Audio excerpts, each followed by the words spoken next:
Hey everybody, it's Dr. Tim Harrigan. I have Bree on our call here.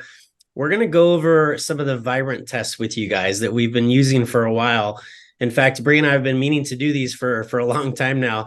We've been using them in our practice quite often with patients, and so they're kind of complex, and that's why we use them, in fact, because most of the traditional methods for gathering information about our bodies, they're honestly just outdated. They're incomplete.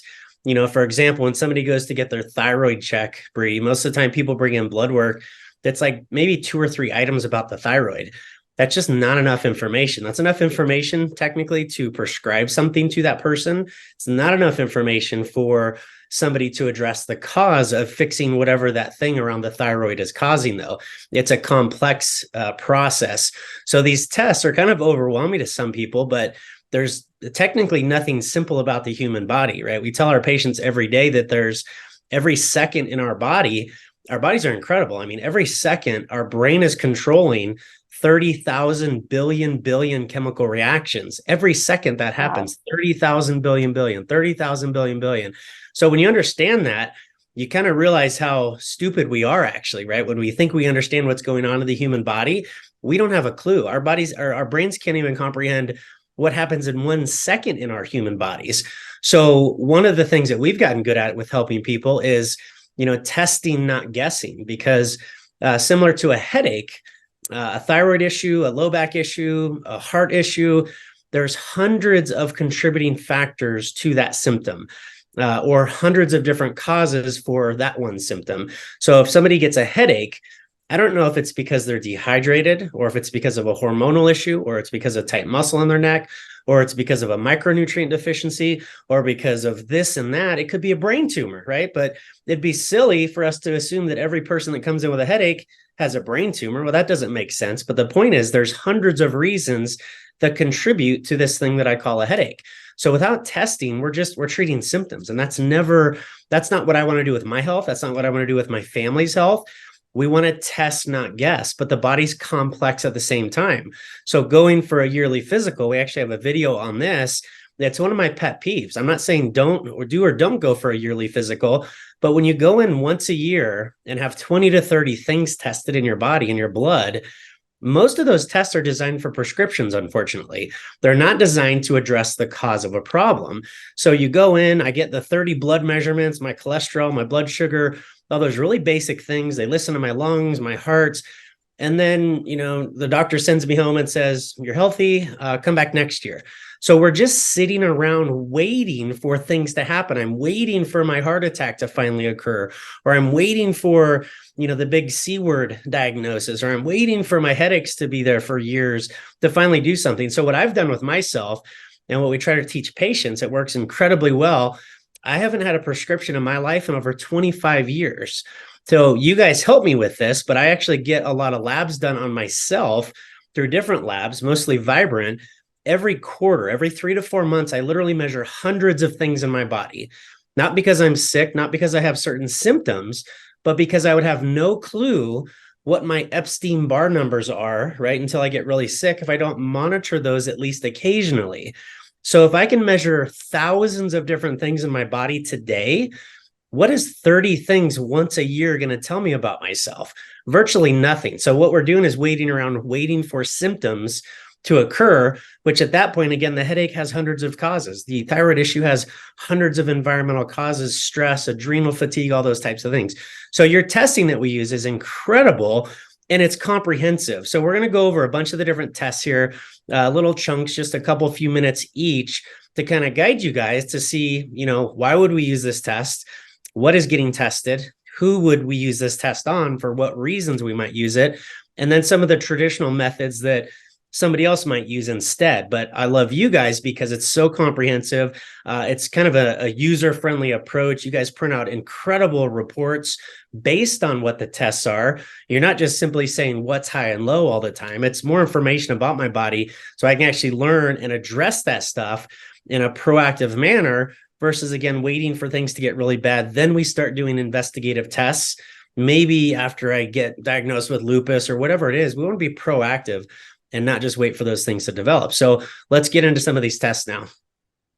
Hey everybody, it's Dr. Tim Harrigan, and I have Miss Bree helping me out here explain some of the more advanced thyroid tests that we do use with our patients. So most people, they go to their doctor again and they go and maybe get 2 or 3 different markers for the thyroid, maybe some cholesterol measurements and things like that. Unfortunately, that's just not enough information for us to help somebody. So if somebody brings in traditional blood work and they want me to look at it, usually I'm going to recommend more testing because, again, 2 pieces of information about your thyroid, it doesn't help me address my problem if that's me. So minimum, we want to do about 8 different measurements for the thyroid, in fact, and most people will do T3, maybe T4 and TSH. But they're missing a couple of the autoimmune potentially markers that could be there. And autoimmune conditions are everywhere. It seems like it's one of the most not diagnosed, just basically misunderstood, not diagnosed, not searched for things. And when you start searching for autoimmune conditions in the body, a lot of symptoms, especially if they're chronic from somebody, you can tie back to an autoimmune condition, but a lot of doctors are not testing for this stuff.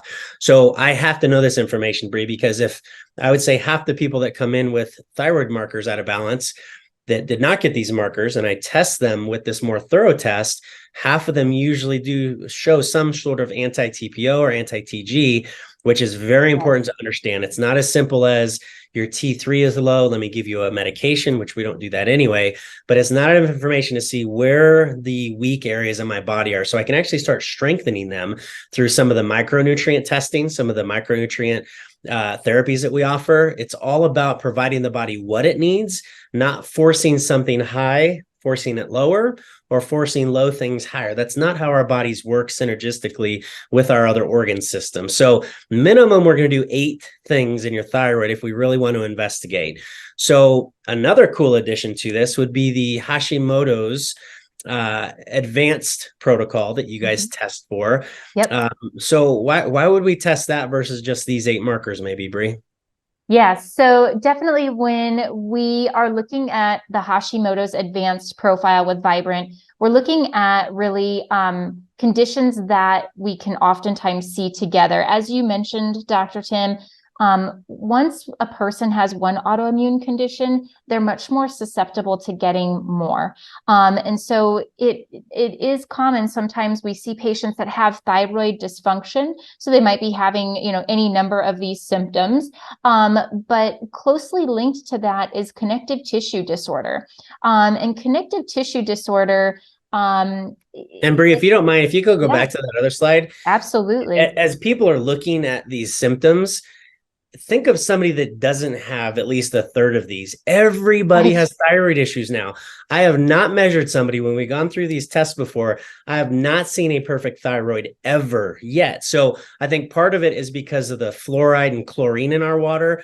That people don't realize there's receptors in our thyroid that are basically needed for iodine, right? Most people know that iodine is important because it helps your thyroid. What they don't know is all these things we're ingesting in our environment. That's just what we do as Americans now. The chlorines and the fluorines and the fluorides, these actually molecules are competitors for the iodine receptors in my thyroid. So if I'm showering in chlorine, I'm drinking tap water, good luck. I don't care how much iodine that person takes in. They're getting so many chemicals that are attaching to those receptors that iodine would go. It can't even be utilized now. So this is a problem, in my opinion. I think every American at least maybe has a subclinical thyroid, if not a full-blown thyroid issue. At least everybody's thyroid is not optimal. I can at least guarantee that. So this is like everybody. This is so important.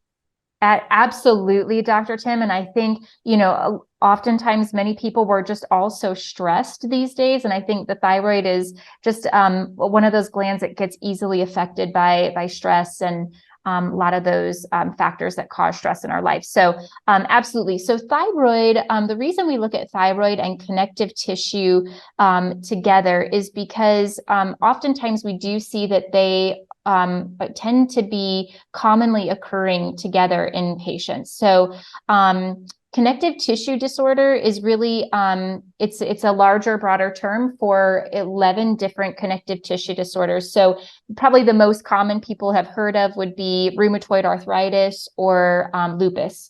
So there's several others that all affect really the connective tissues of the body. So the reason that can be closely linked to the thyroid, again, is because they're both autoimmune diseases. So oftentimes patients will have one, they're more susceptible to another. They are both closely linked to gluten consumption.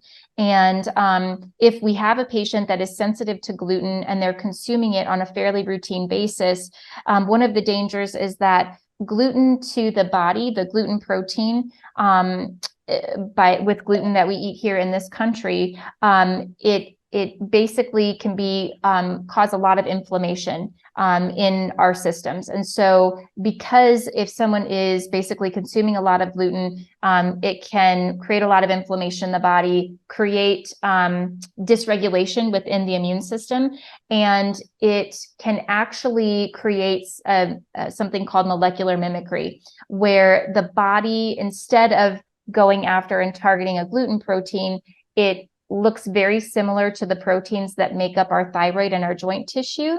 The gluten protein does. So the body can start to become confused, and it can start to attack the joint tissues as well as the thyroid tissue. So we often see where those three things will be linked for people. So if we see someone that has a gluten sensitivity, they're much more at risk for developing connective tissue disorder, as they are a thyroid disorder as well.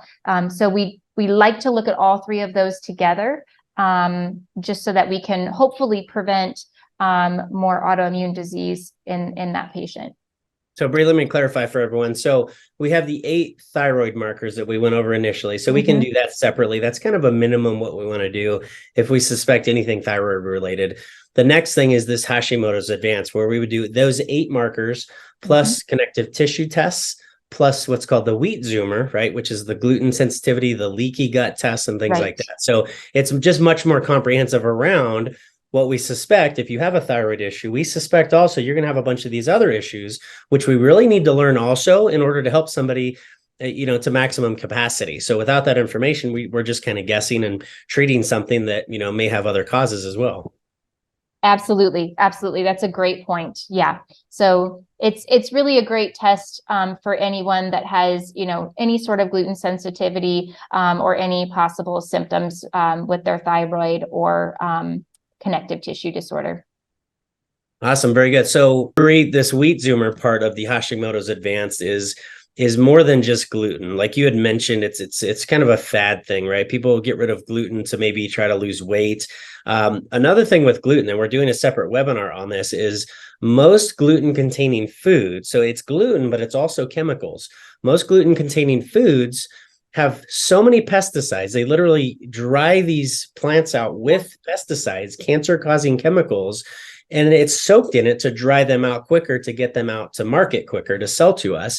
So it's a gluten thing. It's a chemical thing. Reach out for the other webinar on the environmental toxins and the pesticide testing that we can do as well. But would you just give them a brief explanation of, we do the thyroid panel, then we do the connective tissue testing with the Hashimoto's, plus the wheat zoomer is part of that as well, with the leaky gut. And we do have a video on leaky gut showing a healthy versus leaky gut. Reach out to us for that as well. When you see it, it makes it just much more real. You can kind of understand the mechanism. But we just briefly explain some of these markers in here, and why is this important? I thought it was just about gluten. Yeah, that's a great question. So gluten has a lot of different wide-ranging effects, and oftentimes I think it's very common to think gluten only relates to the gut. So if I don't have GI issues or I don't get an upset stomach when I eat gluten, I'm fine. We now know that gluten has, again, a wide range of effects. And it has been shown that one of the first effects people have oftentimes is neurologic. So it's not necessarily GI, but can cause like brain fog, headaches, all kinds of stuff. So this test is actually meant to look at that. Like, how is gluten affecting your whole body, not just your gut? So we do look at how it affects the gut with intestinal permeability, or leaky gut is the term that you mentioned. We do know that gluten acts directly on the gut to actually open up these little spaces in your gut and make it leaky. So gluten makes that process happen, and oftentimes can make it worse. On top of that, gluten can also affect your skin. So we look at markers on this test that can assess to see, is gluten what's fueling your rosacea or your psoriasis or eczema. So many people have autoimmune of the skin, and they're just given creams or told, oh, it's never going to get better, when it could be linked to gluten that they're consuming every single day unknowingly. We actually can test to see if your skin issues are caused from gluten. On top of that, again, going back to neurologic issues, we have markers on this test that can actually see how is gluten affecting your brain. Could it be causing your brain fog? Some people actually have issues with walking and balance that can almost look like an MS type of presentation, but it's actually from gluten messing with your nervous system.